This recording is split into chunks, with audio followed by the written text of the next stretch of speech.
আসসালামু আলাইকুম। একটি জমি ক্রয় বিক্রয় করার জন্য যদি কোনো বায়না দলিল করা হয় এবং তার পরবর্তীতে ক্রেতা যদি টাকা পরিশোধ না করে, সেক্ষেত্রে বিক্রেতা কি করতে পারে?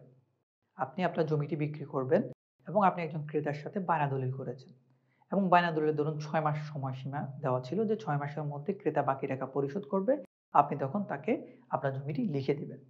এখন ক্রেতা হচ্ছে গিয়ে যে টাকাটা আপনাকে বায়না করার সময় দিল, এই টাকা দেওয়ার পর আর বাকি টাকা দিচ্ছে না।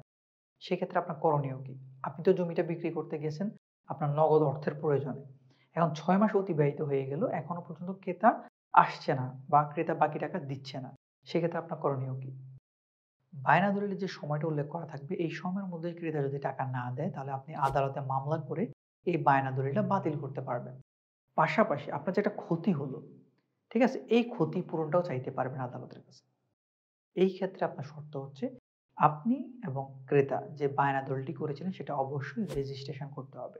আপনি যদি খরচ বাঁচানোর উদ্দেশ্যে শুধুমাত্র বায়না দলিল হাতে লিখে বা কম্পিউটার কম্পোজ করে লিখে ২ জন স্বাক্ষর করে বাসায় ফেলে রাখেন, এটার মাধ্যমে আপনি আদালতে মামলা দায়ের করে আপনি হয়তো দলিল বাতিল এবং ক্ষতিপূরণ আদায় করতে পারবেন না। কারণ আইনের দৃষ্টিতে তখনও ওই দলিলটি প্রপার কোনো দলিল হয়নি। কারণ আপনি সেটা রেজিস্ট্রেশন করেননি। এটা আপনাদের ২ জনের মধ্যে সম্পাদিত একটা চুক্তি মাত্র।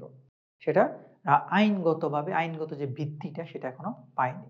তাই জমি ক্রয় বিক্রয়ের ক্ষেত্রে অবশ্যই বায়না দলিল করলে সেটা রেজিস্ট্রেশন করে নিবেন। আর রেজিস্ট্রেশন করবেন কখন? দলিল সম্পাদনের ৩০ দিনের মধ্যে। আশা করি বুঝতে পেরেছেন। ধন্যবাদ। আসসালামু আলাইকুম।